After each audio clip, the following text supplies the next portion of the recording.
नमस्कार, बहुत स्वागत है आपका। अपना उत्तराखंड देख रहे हैं आप। मैं हूं आपके साथ कीर्तिमान सिंह। बुलेटिन शुरुआत करते हैं बड़ी खबर के साथ। उत्तराखंड में विश्व आयुर्वेद कांग्रेस का आयोजन किया गया, जिसमें आज से ये 3 दिवसीय आयोजन शुरू हुआ है। सीएम पुष्कर सिंह धामी ने इस कार्यक्रम का उद्घाटन किया है। 58 देशों के डेलीगेट्स इसमें शिरकत कर रहे हैं। 3 दिवसीय ये आयोजन आज से शुरू हो चुका है।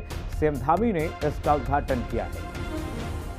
तो 58 देशों के डेलीगेट्स इस कार्यक्रम में, इस आयोजन में शिरकत कर रहे हैं।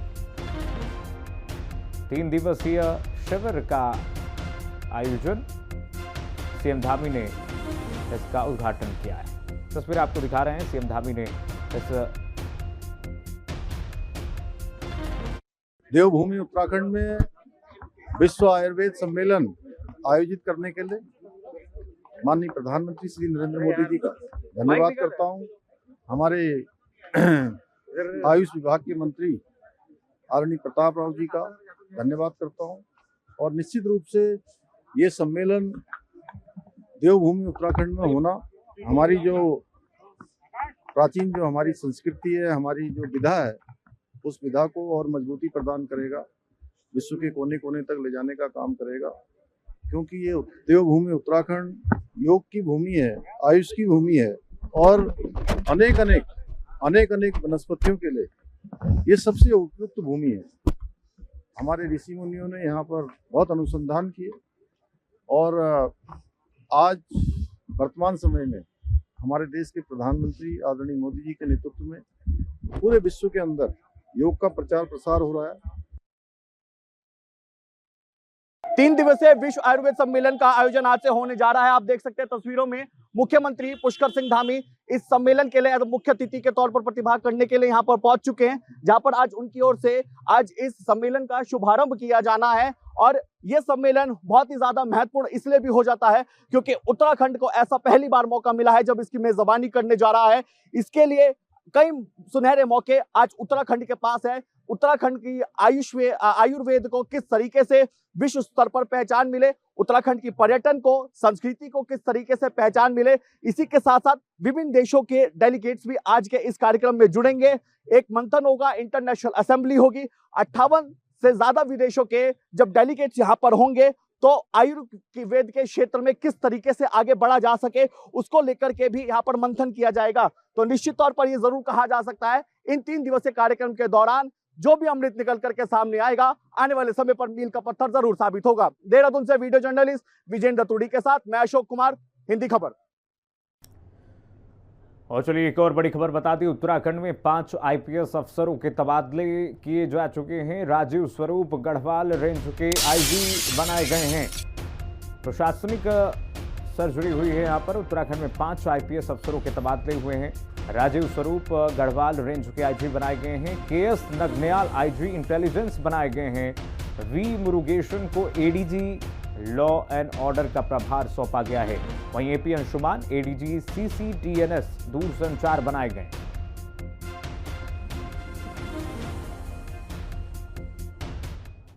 वहीं धामी कैबिनेट ने राज्य खेल विश्वविद्यालय की स्थापना के लिए अध्यादेश को मंजूरी दे दी है। खेल विश्वविद्यालय के निर्माण की बड़ी अड़चन अब दूर हो गई। राज्य खेल विश्वविद्यालय विधेयक को सरकार ने गैरसैंण विधानसभा सत्र के दौरान पारित किया था, लेकिन राजभवन ने विधेयक पर कुछ आपत्तियां लगाते हुए लौटा दिया था। इसके बाद राजभवन की आपत्तियों को दूर करते हुए विधेयक के अध्यादेश को मंजूरी दे दी गई है।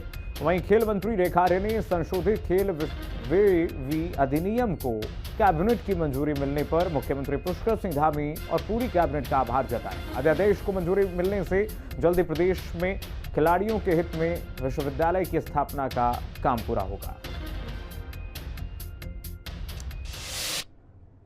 वहीं उत्तराखंड में सभी जिला अस्पताल और राजकीय मेडिकल कॉलेजों में ओटी टेक्नीशियन और सफाई कार्मिकों के लिए सभी मेडिकल कॉलेजों के प्राचार्यों को आउटसोर्सिंग एजेंसी के जरिए नियुक्ति करने के निर्देश दिए गए हैं। उत्तराखंड के स्वास्थ्य मंत्री डॉक्टर धन सिंह रावत ने कहा कि यह काम प्राचार्यों को दिया गया है ताकि शासन की तरफ से कोई दिक्कत न हो। हर अस्पताल में 4 से 5 मरीजों के लिए एक वार्ड बॉय को तैनात किया जा रहा है। 10 मरीजों के लिए एक आयुष्मान मित्र को तैनात किया जा रहा है जो मरीजों की पूरी सहायता करेगा।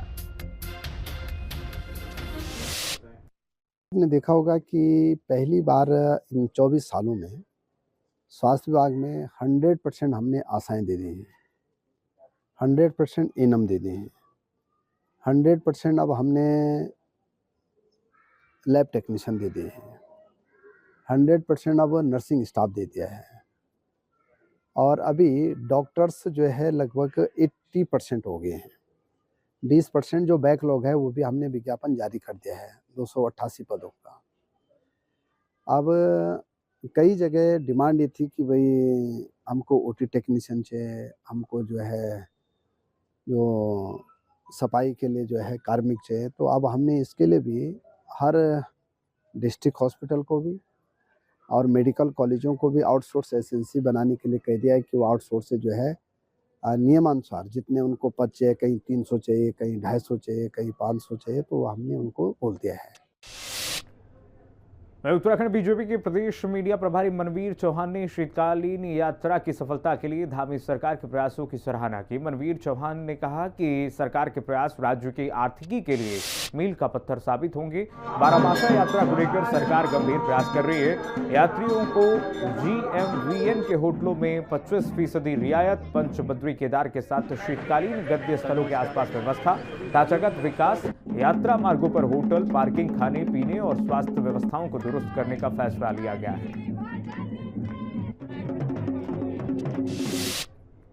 हमारे प्रदेश के यशस्वी मुख्यमंत्री माननीय पुष्कर सिंह धामी जी राज्य की आर्थिकी एवं रोजगार को बढ़ाने के लिए लगातार अनेकों कार्य कर रहे हैं और राज्य की आर्थिकी की रीढ़ मानी जाने वाली चार धाम यात्रा शीतकाल में भी उनके प्रवास स्थलों से उसका शुभारंभ हो, वहां पर यात्रा सुचारू हो, इसके लिए सरकार के द्वारा प्रयास किया गया है और माननीय मुख्यमंत्री जी के द्वारा केदारनाथ के प्रवास स्थल ऊखीमठ से इसका विधिवत रूप से पूजा अर्चना के साथ शुभारंभ भी किया गया है और इसके प्रोत्साहन के लिए अब यमुनोत्री के खरसाली से, गंगोत्री के मुखवा से और बद्रीनाथ के ज्योतिर्मठ जोशीमठ से भी यात्रा का और तेज गति के साथ शुभारंभ हो, इसके लिए माननीय मुख्यमंत्री जी और माननीय मंत्रीगण इन यात्राओं में वहां पर शामिल होंगे।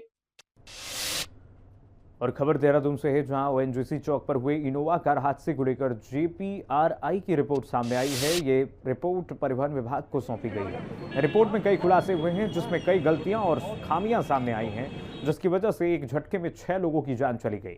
JPRI की रिपोर्ट के मुताबिक दरअसल इनोवा कार हादसे के कारणों का पता लगाने के लिए परिवहन विभाग की टीम और JPRI की टीम ने हादसे के बाद घटनास्थल के साथ ही रूट का बारीकी से निरीक्षण किया। JPRI की रिपोर्ट के मुताबिक इनोवा कार की स्पीड 150 किलोमीटर प्रति घंटे थी, जबकि कंटेनर की स्पीड 15 से 20 किलोमीटर प्रति घंटा की रफ्तार थी। इनोवा कार की तेज रफ्तार हादसे का मुख्य कारण था। इनोवा कार में सवार युवाओं ने सीट बेल्ट नहीं पहनी थी।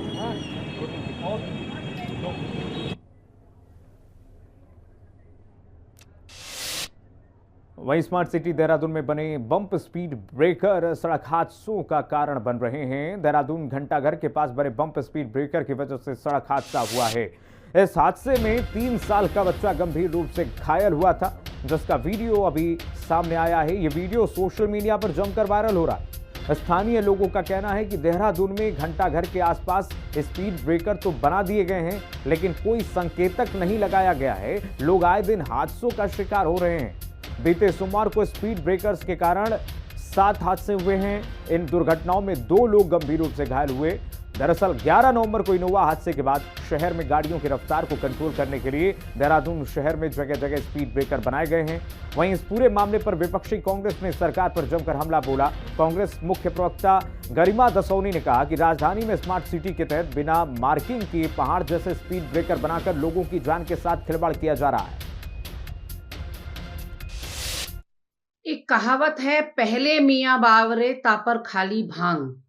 उत्तराखंड में रोजाना बढ़ते रोड एक्सीडेंट को लेकर धामी सरकार ने फैसला किया कि पूरे प्रदेश में स्पीड ब्रेकर्स और जीब्रा क्रॉसिंग्स बनाए जाएंगे, लेकिन बिना मार्किंग किए हुए ये स्पीड ब्रेकर जो जगह जगह बनाए जा रहे हैं, इन पर कोई निशान नहीं लगाया जा रहा है और ये इतने जानलेवा और खूंखार साबित हो रहे हैं कि आप सोच सकते हैं, आधे घंटे के अंदर 7 दुर्घटनाएं तो घंटाघर के स्पीड ब्रेकर पर हो गई। और अब खबर उत्तरकाशी से है, जहां अंतर्राष्ट्रीय पर्वत दिवस पर छात्रों ने नचिकेता ताल से प्लास्टिक कचरा इकट्ठा कर मिसाल कायम की। ताल के आसपास बिखरे हुए सिंगल यूज पॉलिथीन और बोतल को इकट्ठा करके इको ब्रेक तैयार किया गया।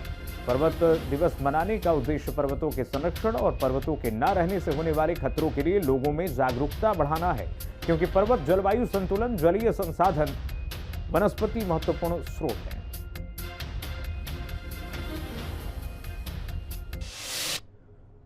और अब खबर उत्तरकाशी से है। नगरपालिका के वार्ड नंबर 1 गंगोरी में बना शौचालय कूड़ा घर बना हुआ है। शौचालय शौच के काम नहीं बल्कि कूड़े घर की तरह इस्तेमाल हो रहे हैं। शौचालय बनाने में जो बजट लगाया गया वो सिर्फ खानापूर्ति है। नगरपालिका की ओर से सबसे बड़े वार्ड गंगोरी में मात्र 1 शौचालय बनाया गया था। शौचालय कूड़ा घर में तब्दील होने के कारण 80 गंगा नदी और भागीरथी नदी भी प्रदूषित हो रही है।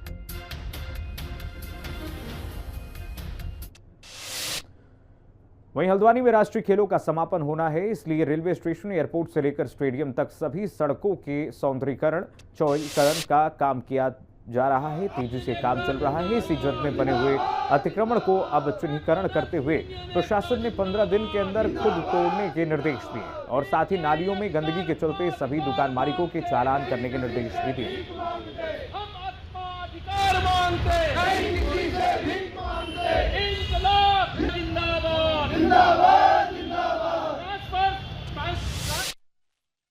ये खेल प्रस्तावित हैं जनवरी और फरवरी में।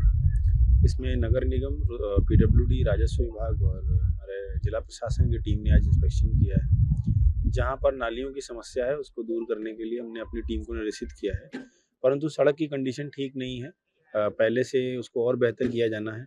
तो इसमें पीडब्ल्यूडी निर्माण कर रहा है, उसमें कुछ अतिक्रमण की जद में कुछ दुकानें आ रही हैं, तो उनको एक पूरी न्यायिक प्रक्रिया को पालन करते हुए उनको नोटिस दिया जाएगा और उसके बाद आगे की जो कार्रवाई वो की जाएगी। रेलवे से संबंधित जो आपने प्रश्न किया है, रेलवे में जो भी प्रॉब्लम्स है उसको हम रेलवे के जो संबंधित उच्च अधिकारी उनको अवगत भी कराएंगे और जिला प्रशासन पूर्णतया उनको सहयोग करेगा। देखिए, जो 38वां नेशनल गेम है उसकी जो डेट प्रस्तावित है वो करीब 25 जनवरी के बाद आरंभ होना है। तो हमें शासन द्वारा 25 जनवरी से पहले हमारी सड़कों को दुरुस्त करने हेतु निर्देश मिले हुए हैं।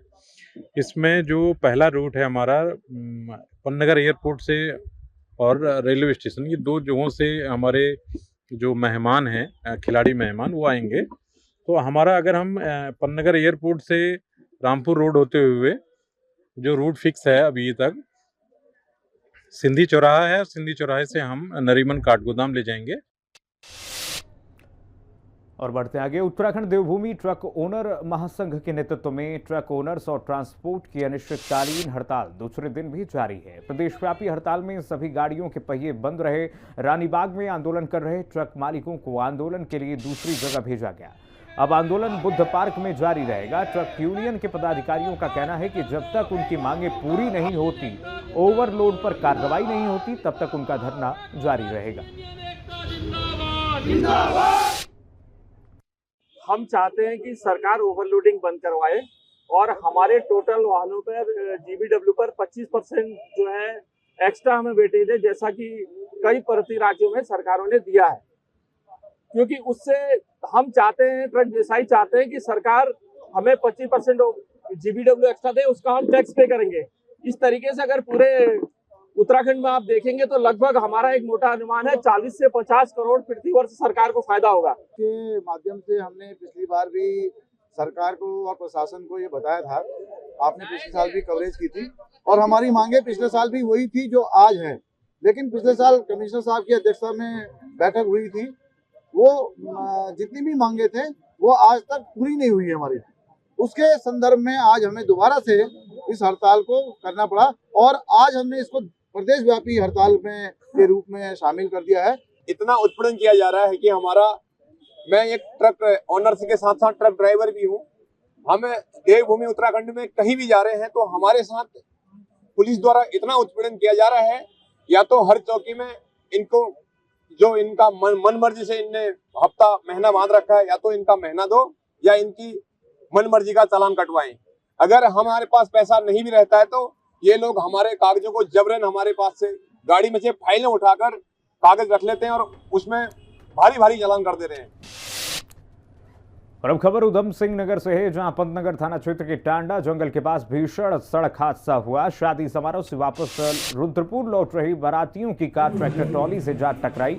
हादसे में 2 की मौत, 4 लोग गंभीर रूप से घायल बताए जा रहे हैं। घायलों का अस्पताल में इलाज जारी है। जानकारी के मुताबिक रुद्रपुर के रहने वाले 6 दोस्त शादी समारोह से लौट रहे थे वापस अपने घर को और हल्द्वानी गए हुए थे और इसी दौरान ये हादसा हो गया।